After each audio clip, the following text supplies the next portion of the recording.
Welcome into Minnesota Vikings Now. I am Tom Downey. We have all the latest and greatest on Minnesota news, rumors, injury, free agency, and a whole lot more coming up on today's show. But I want to begin with a pretty great stat here from Dustin Baker. The claim has been, Minnesota's winning close games, and they're not a good football team. They're frauds as they sit 7-1, which is really hard to do no matter who you're playing. The lowest margin of victory and wins, teams with a 7-1 or better record the last 20 years. Minnesota is last in that stat, which, again, they've won some close games. They also have been winning games, and that's a good thing as far as I'm concerned. But the other teams on that list, Colts, Panthers, Broncos in the same year, funnily enough. The Saints, those teams all had great playoff success. So that's a good thing as far as I'm concerned. Yeah, you want to win by bigger margins, I guess, but I would have a tough time finding any person who, if I told you at the beginning of the year, no matter how it looks, Minnesota's 7-1. We should all be pretty pleased, I think, by that. Now, if you are tired of people calling the Vikings frauds, like Browns Report host Matthew Peterson here, subscribe today for free videos and help prove them wrong. Subs equals dubs here at Vikings Now, and that's been proven out quite clearly this season. We'll hit the Vikings injury report here. This is the Wednesday. We'll get the Thursday one a few hours from now. In general, this is how it should be approached as far as I'm concerned. Limited on Wednesday, you're going to play. Did not participate on Wednesday, barring a veteran rest day. I label you as questionable, but we can also go in-depth on those guys, and I don't think you're going to have Cam Dantzler this week. If you can get to limited on Thursday, you'll play. If you go Wednesday, Thursday without going, things are pretty dicey from that standpoint, so we'll see about Garrett, Bradbury. They're kind of thin at the offensive line. Dalvin, Tomlinson, and his calf, they're okay at defensive tackle. I would not be surprised if Cam Dantzler does not go this week, which means it's Caleb Evans' season, which is interesting since he was drafted after Andrew Booth. But Evans played very well in a very small sample size, of course, against the Washington Commanders. 7 tackles, a pass breakup, targeted 3 times, allowed 1 catch for a very short yardage, had a really good overall grade. Coverage grade was good as well.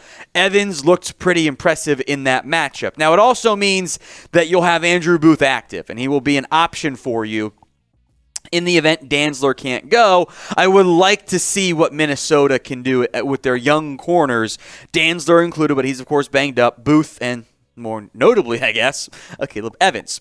The Bills injury report, by the way, and we kind of teased on our preview of, we'll see if Josh Allen can go. Tremaine, Edmunds, Gregory Rousseau, Jordan Poyer did not participate, so that's noteworthy there. But what really matters here is Josh Allen. And the line in this game has gone from 9.5, the Bills were favored by, to 3.5. That is a touchdown swing. That only happens when Vegas thinks the starting QB is not going to go. I do not anticipate Josh Allen playing this week. That is my interpretation of that massive shift in the Vegas odds, which means potential Case Keenum revenge game. He played great in 2017. He did.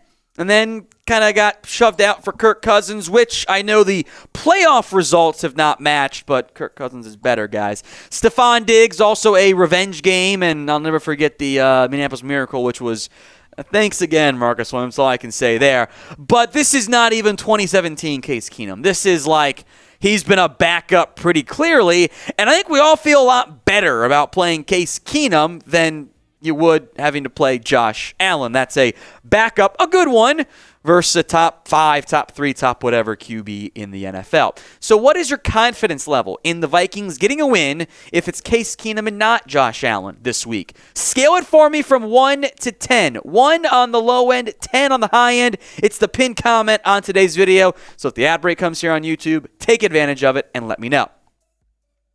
Next up, should the Vikings sign T.Y. Hilton, the aging but still potentially impactful veteran receiver who would be pretty cheap?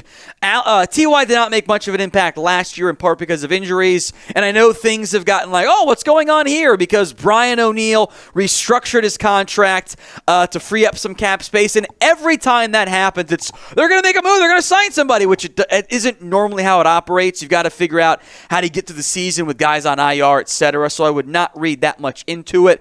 But if you add to it on what would probably be a vet minimum deal, especially at this point in November, is any better than KJ Osborne? No disrespect meant, but it gives you a better number 4 than Jalen Reagor, with Jalen Naylor's been a bit, he's been sick more than anything. But I would have some semblance of interest there. More on T.Y. Hilton in a minute, but first, today's show is sponsored by Established Titles. It's a fun and novel way to preserve the natural woodlands of Scotland while helping global reforestation efforts as well. It's based on the historic Scottish custom where landowners are referred to as lairds, or in more common English, lords and ladies. Title packs give you at least 1 square foot of dedicated land with a unique plot number on a private estate in Edelston, Scotland, and an official certificate with a crest. They plant a tree with every order and work with global charities One Tree Planted and Trees for the Future to support global reforestation efforts. You can officially include the title Lord or Lady on your credit card, plane tickets, dating profiles, etc. It makes a great last-minute gift. The first 200 people purchasing a title pack using my link will effectively be next to my plot within a few minutes of walking distance. So depending on how many of you want to become a lord or a lady, we can build our own little Minnesota Vikings Now kingdom. Makes an amazing last-minute gift, and Established Titles is actually running a massive early Black Friday sale as we speak, with discounts up to 80% off. And if you use code CHAT, C-H-A-T, at establishedtitles.com/chat, it'll get you an additional 10% off. So go to establishedtitles.com/chat now to get your gifts. Help support the channel as well. Links in the comments section and in the description. Back now to T.Y. Hilton. As we've talked about before, I'd rather have Odell Beckham, but I am open to adding another wide receiver. God forbid, knock on wood, Thielen or Jefferson go down. I think we'd be a bit concerned about that grouping. I think deep down, Kevin O'Connell wants to live 11 personnel just like Sean McVay and pretty much every coach from that tree has done. I mean, shit, the Rams are playing a receiver at running backs or at fullbacks so they can live still kind of, sort of, in 11 personnel. Adding Hilton, I think, might help you in the short term there. Do you want the Vikings, then, to add another weapon? Y for yes or N for no? Sound off for me in the comments section if you want to add another playmaker, in this case, wide receiver, since you already got my boy TJ Hockenson. We move to Christian Darrisaw, some more hype train there, because he has been, I think, one of the biggest breakout players in the 2022 campaign. His PFF grade, which I know it's PFF, but it is a valuable data point there, is second among all offensive tackles. He has yet to allow a sack this year, and there will be a great test this week against the Buffalo Bills and Von Miller, who makes even the best offensive tackles look stupid sometimes. Here's what Dalvin Cook had to say about Darrisaw. If you stand around while that play is going on, you better watch out. He's dumping you off. He's been playing good, man. When you don't hear from your left tackle, you know he's doing something good. That is a pretty good point that Dalvin Cook makes.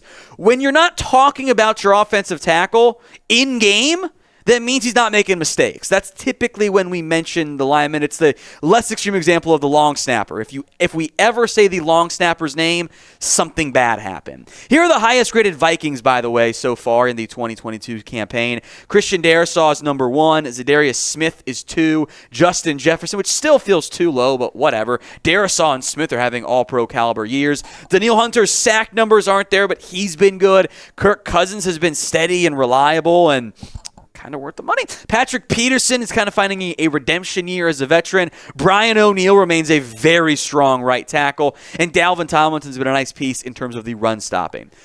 Of all the players this year on the Vikings roster, and I'm going Darrisaw relative to expectations, who has impressed you the most so far this season? Sound off and drop that player name for me in the comments.